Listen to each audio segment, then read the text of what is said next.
Hello friends, இன்றைக்கி நீங்கள் பார்க்க போகிறது ஒரு சூப்பரான ஜாப்பனீஸ் எபிசோட். தம்பி பொண்டாட்டியை தன்னோட பொண்டாட்டியாக நினைக்கிற அண்ணனை பற்றின கதை இது. வழக்கம் போல் இந்த எபிசோட் டீட்டெயில்ஸ் எல்லாத்தையும் ஃபஸ்ட்டு கமெண்ட்டில் பின் பண்ணியிருக்கேன். நம்ம சேனலில் இன்னும் சப்ஸ்கிரைப் பண்ணாமல் பார்த்துருக்க நண்பர்கள் சப்ஸ்கிரைப் பண்ணி அந்த லைக் பட்டனை கிளிக் பண்ணிக்கோங்க.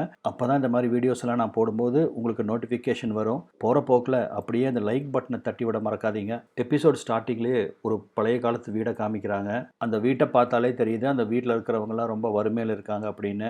ரொம்ப சிம்பிளான வீடும் கூட. அதை எடுத்து நம்ம ஹீரோயினோட அறிமுகம். எப்பா அது என்ன மாம்பழத்தில் ரொம்ப பெருசா இருக்குமே, மல்கோவாவா? ஹீரோயினை பார்க்கும்போது அந்த மல்கோவா தான் ஞாபகத்துக்கு வருது. அம்மனி வீடு துடைச்சிட்டு இருக்கிறா. அவ வீடு துடைக்கிறதுல வீடு சுத்தமாகுது, ஆனா அதை பார்க்குற நம்ம மனசு அழுக்காகுது. அந்த வீட்டில் ஒரு ஏசி கூட இல்லை, ஃபேனும் கூட இல்லை. அதனால வேலை செய்யும் போது நம்ம அம்மனிக்கு ரொம்ப வேர்க்குது. நான் துடைக்கிற வேலையை சொன்னேங்க, அப்படியே கையாலேயே விசிறி விட்டுக்கிறா. அந்த சமயத்தில் தான் காலிங் பெல் அடிக்க, சாப்பாடு டைம் வேறையா, கொட்டிக்கிறதுக்கு புருஷனும் மாமனாரும் தான் வந்துட்டாங்கன்னு போய் கதவை திறந்தா ஒரு மொட்டையா நின்றுட்டு இருக்கான். அவனை பார்த்ததும் ஹீரோயினோட கண்கள் விரியுது, முகம் அப்படியே பிரகாசமாகுது. வாங்க, என்ன இந்த பக்கம் அப்படின்னு அவனை ரொம்ப சந்தோஷமா வரவேற்கிறா. ஆனா அந்த மொட்டையனை குடிஞ்ச தலை நிம்மராம வாசல்ல நின்றுட்டு இருக்க. ஏன் அங்கேயே நிக்கிறீங்க, இது உங்களோட வீடுன்னு தான், உள்ள வாங்க அப்படிங்கிறா. ஹீரோயினுக்கு அவன் வந்ததுல அப்படி ஒரு சந்தோஷம், ஏன்னு தான் தெரியல. மொட்டைன்னு ஒரு பொம்மை மாதிரி உள்ள வர்றான். வெளியே ரொம்ப அனலா இருந்திருக்குமே, உள்ள வாங்க, இங்கேயும் அனலாத்தான் இருக்கும் அப்படின்னு சொல்லி அவனை உள்ள கூப்பிடுறா. வந்த மொட்டைனும் நேரா அந்த சாமி ரூமுக்கு போறான். அங்க அவங்க அம்மா போட்டோ மாட்டி இருக்கு. அம்மா என்னை மன்னிச்சிருமா அப்படின்னு அம்மாவை நினைச்சு உருக்கமா வேண்டிக்கிறான். நம்மள மாதிரியே இந்த கோயிலெல்லாம் நம்ம மணி அடிப்போம் இல்லையா, அந்த மாதிரி மணி அடிக்கிறான். கையெடுத்து கும்பிடுறான். கதாநாயகி கீழே உட்காந்துட்டு அவனுக்கு ஜூஸவோ சரக்கவோ ஊற்றி வச்சுட்டு அவன் சாமி கும்பிட்டு வருவானான்னு வெயிட் பண்ணிட்டு இருக்கா. இவனும் மனமுருக சாமி கும்பிட்டு வந்து உட்கார்றான். சாப்பாட்டு டேபிளில் ஒரு தர்பூசணி கட் பண்ணி வச்சா உட்காந்துட்டு இருக்கா. இதுதான் உங்களுக்கு சாப்பாடே போல் இருக்கு. மொட்டைனே அந்த டேபிள் பக்கத்தில் அமைதியாக உட்காந்துருக்கான். நம்ம இனி மொட்டையனை ஹீரோனே சொல்லிக்கலாம். அப்போதான் தலைக்கு கர்ச்சீஃப் கட்டிட்டு ஹீரோவோட அப்பா உள்ள வர, அவனை தொடர்ந்து அவன் தம்பியும் உள்ள வர்றான். அந்த தம்பி பொண்டாட்டி தான் இந்த மல்கோவா. என்னப்பா, என்ன விஷயமா எங்களை தேடி வந்திருக்க? ரொம்ப நாள் ஆளு மூச்சு பேச்சே இல்லாமல் இருந்தியே, என்ன விஷயம்? திரும்பவும் எங்களுக்கு ஏதாவது தொந்தரவு கொடுக்க வந்திருக்கியா அப்படிங்கிறாரு அப்பா ரொம்ப காட்டமா. தம்பிக்காரனும் அந்த வேலை என்னாச்சுன்னா அப்படிங்கிறான். நம்ம ஹீரோவும் மௌனமாக தலை குனிஞ்சபடியே, எனக்கு அந்த வேலையும் போயிடுச்சு, கையில் காசு இல்லாதனால தான் திரும்ப இங்கே வந்திருக்கேன். உங்ககிட்ட பட்ட கடன் என்னால் இப்போதைக்கு அடைக்க முடியாது போல இருக்கு அப்படின்னு அவன் மௌனமாக சொல்ல, தம்பிக்காரன் பயங்கர அப்செட் ஆகிறான். அதை விட அப்பங்காரன் பல மடங்கு அப்செட் ஆகிறான். பாரம்பரியமாக நம்ம கைத்தொழில் செஞ்சுட்டு வரோம், நீங்கள் வேற தான் நினச்சிக்காதீங்க. அவங்க இந்த மரத்திலான பொம்மையை செய்கிற அந்த கைத்தொழிலை சொல்கிறாங்க. ஆமாம் சொல்லிட்டேன். அந்த வேலையும் பார்க்க மாட்டேன்னு சொன்னேன். படிக்க வச்சோம், வேற வேலைக்கும் போக மாட்டேன்னு சொன்னேன். நான் டவுனுக்கு போய் லட்சமாக சம்பாதிக்கிறேன்னு சொல்லிட்டு இங்கே பல பேர்த்துக்கிட்ட கடன் வாங்கிட்டு அன்னைக்கு வீட்டை விட்டு ஓடுனவன் இன்னைக்கு தான் வந்திருக்க.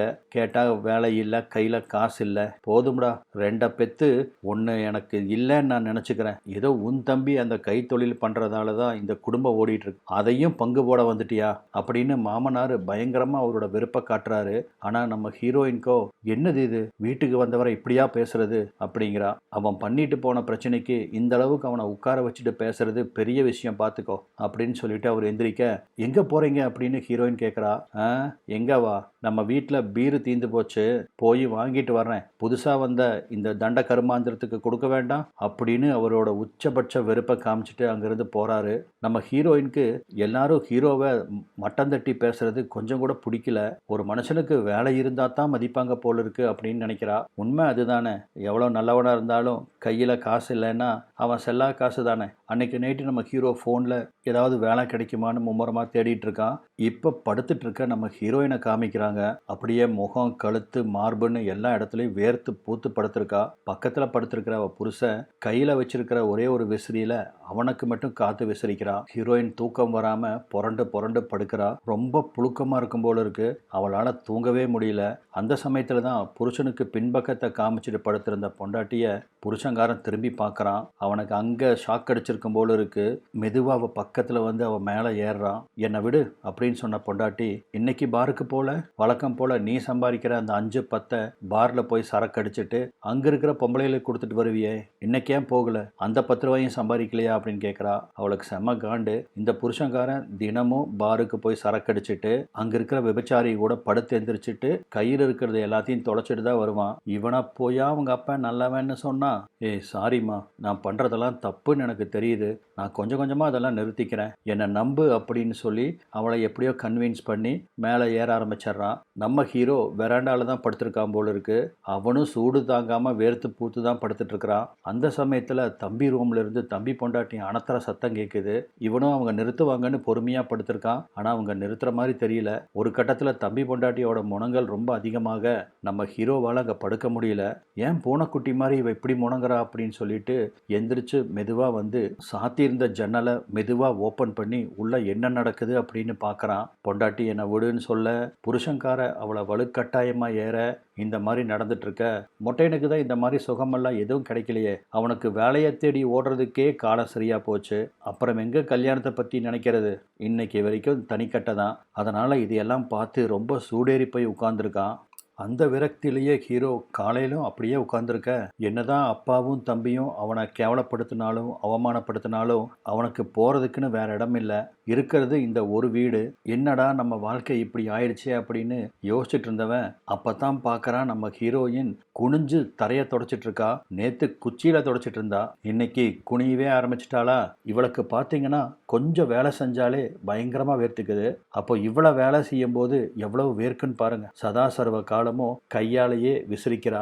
வேர்த்துச்சுன்னா பாவம், அவ தான் என்ன பண்ணுவா. அவளைதான் அவ மல்கோவா எல்லாம் இவன் கண்ணுக்கு தெரிய ஹீரோ வெச்ச கண்ணு வாங்காம பார்த்துட்டு இருக்கான். ஏன்னா அவன் தான் மல்கோவா சாப்பிட்டதே இல்லையே. வாயை சப்பிட்டு உட்கார்ந்துருக்கிற இவனை அவ பார்க்கவும் சட்டுன்னு பார்வையை விலக்கி ஃபோன் எடுத்து வச்சுக்கிறான், வேலை தேடுற மாதிரி. அவன் பக்கத்தில் வந்து உட்கார்ந்த ஹீரோயினும், என்ன பெரிய மச்சான், இன்னும் உங்களுக்கு வேலை கிடைக்கலையா அப்படின்னு ரொம்ப அக்கறையாக விசாரிக்கிறா.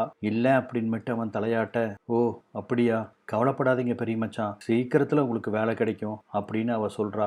ஆனால் நம்ம பெரிய மச்சானுக்கு அந்த மல்கோவாஸ் மேலே தான் கண்ணே. நேற்று நைட்டு நீங்கள் 2 பேரும் ரொம்ப சந்தோஷமாக இருந்தீங்க போல இருக்கு அப்படின்னு அவளை பார்த்து கேட்கவும், ஓ இதெல்லாம் பார்த்துட்டீங்களா அப்படின்னு கேட்டு வெக்கப்படுறா. அட குந்தாணி, அவன் பார்த்துட்டேன்னு சொல்கிறான், நீ பதட்டப்படாமல் வெக்கப்படுற. சரி, நீங்களாம் கதவை தாள் போடுறதே கிடையாது, அப்புறம் உனக்கு எப்படி தெரியும் வெக்கம்? அதை ஏன் கேட்குறீங்க பெரிய மச்சான்? கல்யாணம் ஆனதுலேருந்து ஒரு சில தடவை தான் இந்த மாதிரி நடந்திருக்கு. அவர் சதாசர்வ காலமும் பாருக்கு போய் அங்கே வர்ற யாரோ ஒரு பொண்ணை புடின்னு பிடிக்கிறாரு, ஆனால் என்ன பிடிக்க மாட்டேங்கிறாரு. எப்போவாவது இந்த மாதிரி நடக்கும், அவ்வளோதான் என் வாழ்க்கை அப்படின்னு அவங்கிட்ட சலிப்பாக சொல்லிட்டு இருக்க. தெரியாமல் கேட்டுட்டேன், மன்னிச்சுக்கமா அப்படின்னு ஹீரோவும் சொல்ல, என்ன பெரிய மச்சான் நீங்கள் எதுக்கு போய் மன்னிப்பு கேட்குறீங்க, எல்லாம் உங்கள் தம்பி தான் அப்படின்னு சொன்னவ, சரி அது போகட்டும், ஆமாம் நீங்கள் எங்கே வேலை தேடுறீங்க, வீட்டுக்கு பக்கத்திலே தேடுறீங்களா அப்படின்னு கேட்குறா. அதுக்கு இல்லைன்னு மண்டையாட்டின ஹீரோவும், இங்கே இருக்கிற எண்ணம் எனக்கு இல்லை, வெளியூரில் வேலை தேடுறேன் அப்படின்னு சொல்கிறான். இதை கேட்டு ஹீரோயினோட முகத்தில் ஒரு ஏமாற்றம் தெரியுது. என்ன மச்சான் சொல்கிறீங்க, அப்படின்னா நீங்கள் இனிமேல் இங்கே தங்க மாட்டீங்களா அப்படின்னு ரொம்ப ஏக்கமாக கேட்குறா. ஆமாம், நான் வெளியூர் இருக்கிறது தான் எனக்கும் நல்லது உங்களுக்கும் நல்லது அப்படின்னு ஹீரோ சொல்லவும், என்ன பெரிய மச்சான் இப்படி சொல்லிட்டீங்க, நீங்கள் வெளியூரில் இருக்கிறத விட இந்த ஊர்லேயே உங்களுக்கு வேலை கிடச்சி இந்த வீட்டிலேயே செட்டில் ஆனீங்கன்னா எனக்கு ரொம்ப சந்தோஷம் அப்படின்னு சொல்லிட்டு எந்திரிச்சு போகிற ஹீரோயினவே நம்ம ஹீரோ ஒரு கேள்விக்குறியாக பார்த்துட்ருக்கா. இவ என்ன மீனிங்கில் பேசுகிறா அப்படிங்கிற மாதிரி எந்திரிச்சு போன ஹீரோயினும் நேராக சாமி ரூமுக்கு போய், இப்போ நம்ம சில கோயில்கள்லாம் பார்த்தா இந்த கை தட்டி சாமி கும்பிடுவாங்க இல்லையா, அதே ஃபார்மேட் தான் இங்கேயும் வச்சுருக்காங்க போல் இருக்கு. ஜப்பான்காரங்களும் சாமிக்கு முன்னாடி நின்று கை தட்டி கும்பிடுறா. கடவுளே ஆண்டவா, எங்கள் பெரிய மச்சானுக்கு இங்கே வீட்டுக்கு பக்கத்துலேயே லோக்கல்லையே ஒரு நல்ல வேலை கிடைக்கணும், அவர் எப்பவும் இந்த வீட்லேயே இருக்கணும், பாவம் ரொம்ப கஷ்டப்படுறாரு, நீங்கள் தான் கடவுளே அவருக்கு உதவி செய்யணும் அப்படின்னு சாமி கும்பிடுறா. சாமி கும்பிட்டுட்டு திரும்பி பார்த்து குறும்பா ஒரு சிரிப்பா பாருங்க. இந்த கவுண்டமணி சொல்கிற மாதிரி, ஐயோ சிரிச்சிட்டாடா சிரிச்சிட்டா அப்படிங்கிற மாதிரி இருக்கும். செம்ம அழகுங்க இந்த பொண்ணு. இப்போதான் நம்ம மொட்டை ஹீரோவுக்கு ஹீரோயின் கிட்ட ஏதோ விஷயம் இருக்கு அப்படின்னு புரியுது.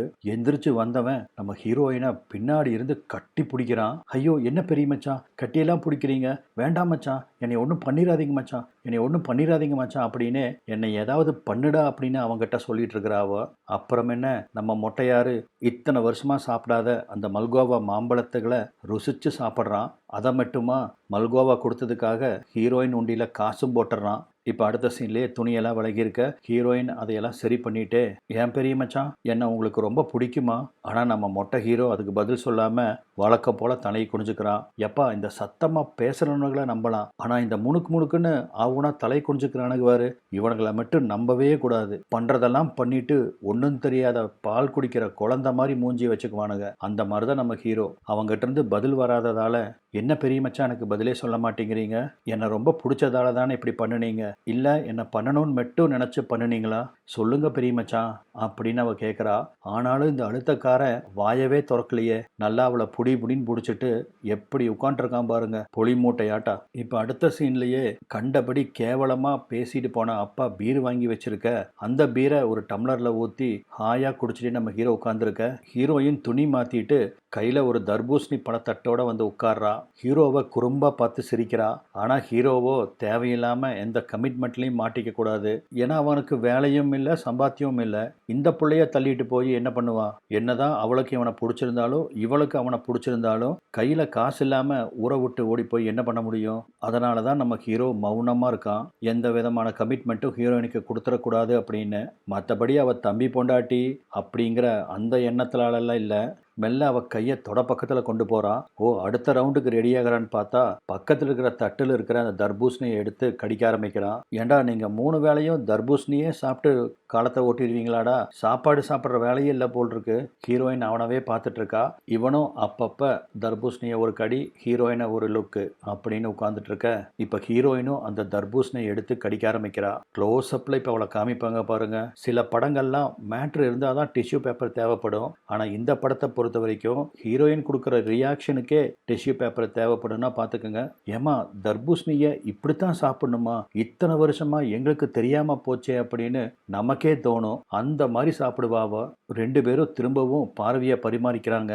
அவனவே ஏக்கமா பார்த்துட்டு இருந்த ஹீரோயினோட கையை ஹீரோ பிடிக்கிறான். அவ கை விரல்களில் அந்த தர்பூசணி சாறு ஒழுகி இருக்க, அந்த தர்பூசணி சாறு இருக்கிற அவ கை விரலை தன்னோட வாயில கொண்டு வந்து வைக்கிறான். இந்த இடத்துல இந்த எபிசோட் முடியுது. வீடியோ பார்த்ததுக்கு நன்றி.